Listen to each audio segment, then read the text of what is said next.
Welcome to the Disrupt Education Podcast. I'm Peter Hostrasser. I've got an amazing guest here. She's the founder of the EdUp Academy, a social entrepreneur, the host of Rebel Educator podcast. I love that name. I love the podcast.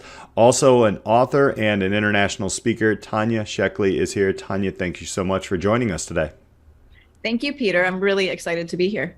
All right. So there was a lot there. I'm going to leave you a little space here to kind of talk a little bit about basically who you are and what are the things that you're doing with all of that. That sounds great. Thanks so much. I'm founder and head of school currently at EdUp Academy, which is a progressive project and concept-based elementary school. So our focus is really on experiential learning, allowing our students to follow some of their interests, creating space for student voice and choice in all of the things that we do. So they really have an opportunity to dig deep into the things that they're engaged in and that they're interested in. And so that's a big part of our mission of our school is to be inclusive of students with physical disabilities. And so we have a neurodevelopment program that runs alongside and is fully integrated into the school day so that all of our students of all abilities in our small mixed age classes are all working together, collaborating together, problem solving together, and working together towards a common goal in whatever theme or whatever their driving question of their projects might be. How did you get to a podcast? How did you get to international speaking and all these different things as well? And also an author. So you got to plug that book out there or those books. Tell us a little bit more on those ends, and then we'll dig into your educational journey. Sure. Well, a big part of our vision has always been to create a method of education that we could then share out with the world.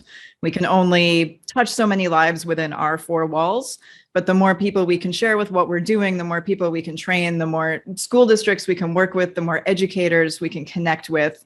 That's how we get the ability to touch and really be influential and create impact with more and more students. And so Rebel Educator was born out of that vision, which is where we do consulting and professional development, as well as we have a project library for educators who are just getting started with project-based learning. And you know, the next piece of that is how do we share all of that on a bigger stage? And so that's where the speaking comes in, working with corporate clients and talking about the ways that project-based learning really impacts not only our students, but the ways we can use them in our projects, in our business, and as skills that we use throughout life.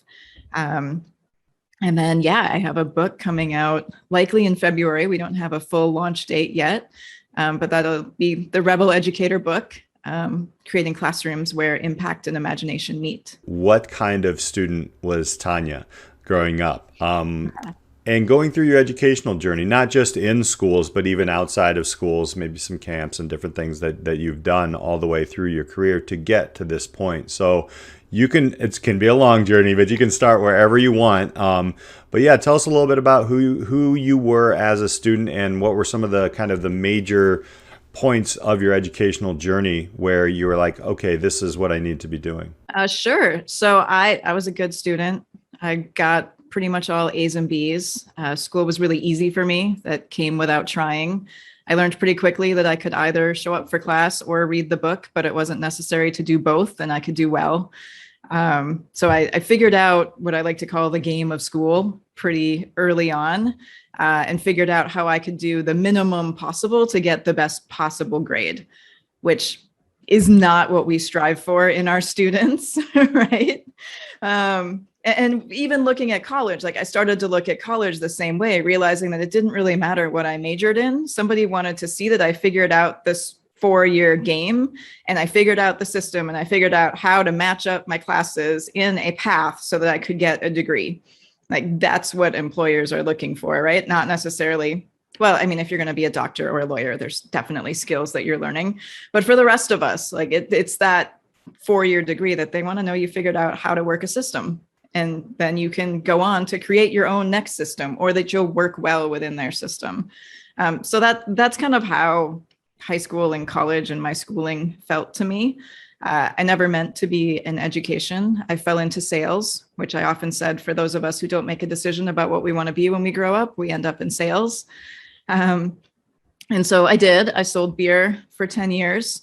But along the way, like in college, I learned how to snowboard. And I took that and I became a snowboard instructor. And my undergrad degree is in dance and public health. And so I always had that movement background and that understanding of our body and how our body and our mind connects, and how influential and how important it is to continue moving. So it wasn't always dance, but there was always something in my life that was athletically focused, that I think really helped to keep me grounded, really helped to keep my own psyche and mental health in check throughout my life, and giving me that outlet of a way to meet people when I moved from city to city, a way to connect with people, a way to stay active, a way to get outdoors. Whether it was snowboarding or mountain biking or dancing, or later on it was triathlons and marathons. And, when I met my husband, one of our first dates was a 100-mile bike ride. So through all of that learning process, then when my oldest daughter was born with cerebral palsy, like I had this background knowledge of kind of how the brain develops and how the brain works with movement, and how movements work together and act and counteract and balance and counterbalance. And so working with her through her mobility challenges and working with her through physical therapy and eventually into schooling, because I had such a random background, it all fit together and worked and made sense. So I guess one of the biggest pieces of that is, continually along the way, it was, don't major in dance. You're never going to be able to do anything with that. Well, why are you moving to Colorado? Like, you're just going to end up being a ski bum and you're not going to be able to do anything with that. And, why are you working in the beer industry? You're a woman. You shouldn't be working somewhere in this man's world doing this work and traveling so much, traveling alone as a female sales rep. You should be doing something else. But continually just doing whatever felt like the next right thing for me has always led to, honestly, the next right thing. But also given me this broad background, which that can then draw upon. And especially now, opening the school, running a school, working as an entrepreneur, having that broad background has been extraordinarily helpful, because there's so many different skill sets to call upon and so many different ways of looking at a problem. So that's been, a chunk of my journey through my education in and out of school. I did go back to school. Like I said, school was pretty easy for me. I went back. I wanted to get my master's before I was 30. I hit a point in my career when I realized that the majority of my friends, the majority of the people in positions that I was interested in doing or interested in moving forward, and even a good chunk of the people that were in the same position that I was, all had master's degrees. And so suddenly it came together. I was like, okay, it's time for me to do this next thing and figure out what that is. And so I did finish my MBA at that point in entrepreneurship. I was over 30. I had to think about that for a minute. When did I do that? But I was pregnant, which meant that I was married and I was over 30, but still got that done. And that's been a great source of usefulness and just base of knowledge in starting and launching the school as well. I heard a lot of asking why in there. So why am I here? Did that all come to you at once, or was it just at the end of each road of being a salesperson and going and then to the next step? Was it just a why, or was there one big moment of why am I doing all of this? No. So through a lot of that journey, and especially when I was in sales and when I was with the beer company, like, I had a lot of fun. I got to travel all over the country. I met a lot of different people, went to different events, saw things, and went places that I wouldn't have gone on my own. But I always felt like there was something missing, like there was something else I was supposed to be doing, and I just wasn't sure what that thing was. And then when my daughter was born, I took several years off. I was a stay-at-home mom for almost 10 years through the birth of all three of my kids, and was lucky enough to have the ability to be able to stay home and be their parent and be with them and snuggle and take them to the park and do all of those things. But as my daughter got older, and as we started to look at what school looked like for her and what the options were for her, it became really apparent that there was no best option.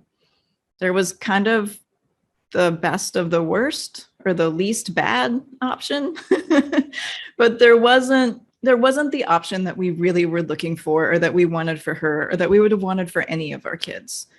And we looked, all over the world for the right thing, and a way to put together all of the different things we had learned. Because I really spent the first 5 years of her life learning about neuroplasticity and basic neuroscience and child development and brain development and how we learn, and all of those pieces, and looking at how can we put together all of these things in a structured, academic school-based day that's going to make sense and really help her to move forward with her peers. And it just wasn't something this public schools did well. Frankly, it wasn't something I was seeing any private schools do at all. And so that was kind of the moment when I started looking around and going, hey, there's this thing that we could start. Like, I have this vision, I have this idea, and started talking to other parents about, are you seeing these frustrations? What would happen if, your child with disabilities and your typically abled kids could go to school at the same place, and you didn't have 2 or 3 drop-offs and 2 or 3 pickups for schools, and they could all learn together and problem solve and collaborate? Like, what would you send your child to that? Is that interesting? And in that very anecdotal conversational evidence, it came back that, yeah, that would be amazing. And so we started the work of really building the school, which I had launched a couple of other ventures previously that were interesting, but somewhat half-hearted. And, you kind of dabble and you try things and you see what works. And that wasn't the thing. But this was so close to home and so needed for my daughter and my family. And the more families that I talked to in similar situations were also so interested, that was the turning point. And it was when my daughter was about 4. She was born in 2009. We got our 501c3 in 2015. One of the things that I hear there is business model canvas emerging through all of this, understanding, asking the question. First, thank you for sharing that journey. I think it's wonderful that, that I can actually share this with my own students and the listeners as well, that, obviously learning is not a straight path. And when you want to change something or fix something that has been broken and you can't find the answer, well, go for it, right? Like build it and see what happens. And that's where I kind of want to dig into Up Academy and, how are you changing? What are some of the highlights that you're changing or disrupting education? This is the big disrupting education. You've already created a school. What are some of the big learning moments that you've had from your students, from your staff, or from just going through this journey, and how are you moving forward to continue to change education? A couple of the big learning moments, definitely one was early on, and it has less to do with education and curriculum and pedagogy and more to do with running a business. But the first year, of any startup is a roller coaster, and our first year was no different. And I realized that, when I came in those high moments and those peaks and everybody's excited and happy, the energy was good, everything's moving forward. But when we hit those valleys, if I came in feeling like I was in a valley and I came in with that energy, suddenly everybody muted and came down. And it wasn't that same excitement for moving forward. It was that, ooh, are we doing the right thing? Are we moving? Like, what are we really doing here? Is this going to be successful? And if I showed any hint of that, it immediately affected the mood of everyone around, especially as a small startup. And I see that, even now as we're growing, like, the number one thing for us is to be extremely careful and cautious about the educators that we bring in, and make sure that we're building that culture of positivity, of a can-do attitude, of a growth mindset, which is one of our graduate standards, and of socially and emotionally intelligent educators, because we need to be able to do that and model that ourselves if we're going to teach that and support that with our students. So that's one of the biggest things, is getting that culture right from the beginning is a huge step towards being successful and getting everything else to click in the right direction. From a curriculum and like, what are we doing that's different from an education standpoint?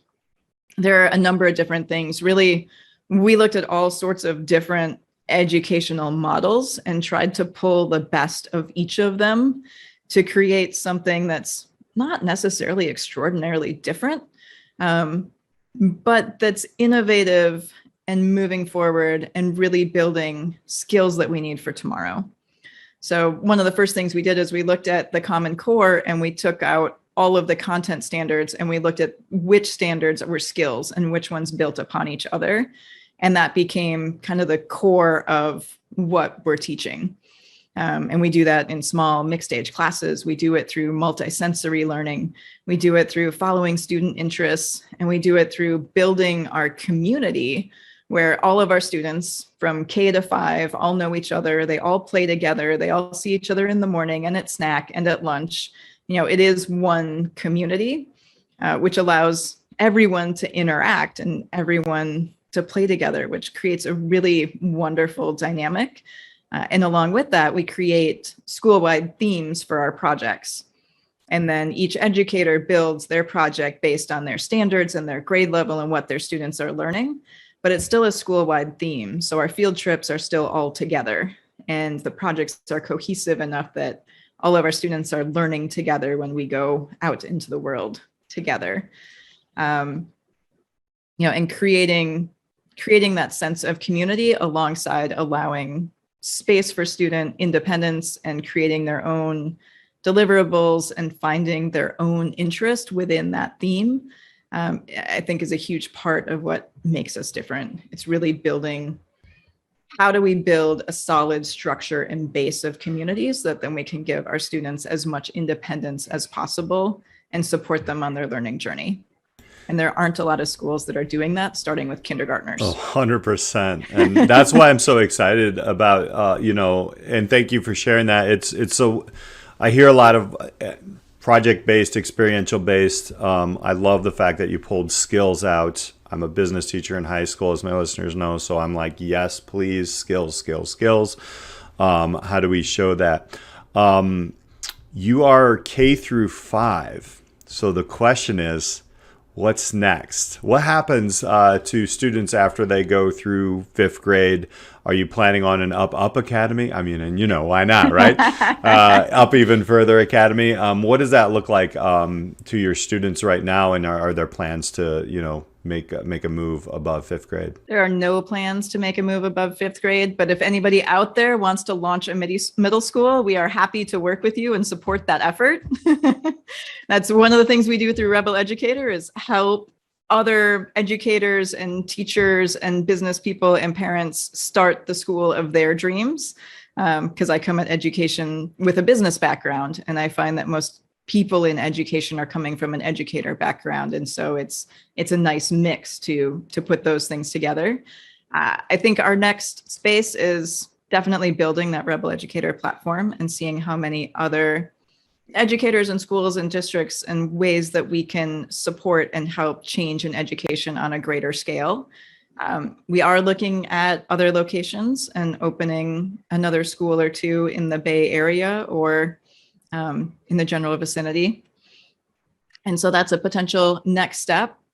That's where we are. I always ask those tough questions, because it is very interesting. And you are totally right about, business. And, I had a similar path into sales. I didn't know what I wanted to do as well. So, and then I got into education, and we see it a little bit differently.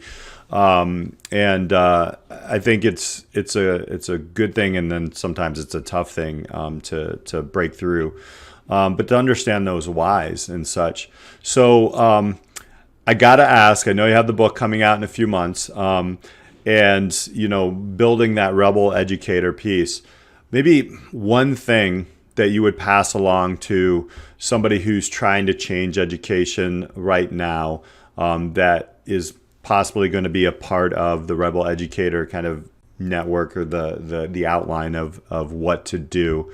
Can you share one or two nuggets there for people to kind of get interested into this? Because I know a lot of people who are looking at, okay, how do we do this? And you're doing this. So I know this is going to help a lot of people. Yeah, I hate to sound cliche, but really just do it. Like, there's no, we are building a playbook, but for those of us that are out there, like a revolution is started either by toppling the top, right? And throwing over everything and rebuilding. And I think that's unlikely with the American education system. The other way revolutions are started is by a million different entryways and points of light and points of change. And the more educators, the more parents, the more schools, the more districts, the more communities that start to look at things differently, that start to ask why we're doing things the way that we are, and realize that because we've always done it that way isn't an adequate answer. It's all of those little shifts and little changes that are going to start to make a difference and move the needle. One of the things from an educator point of view that's pretty easy to start in the classroom, just to start inquiry-based learning without having to plan a big project, without trying to take hours and hours out of the day for creation, is doing a wonder wall. And I love the wonder walls because it gives kids a chance to wonder.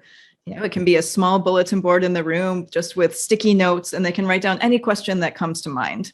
In our classrooms, we have everything from why is the sun yellow to how do cars work to what is puberty, like depending on the classroom.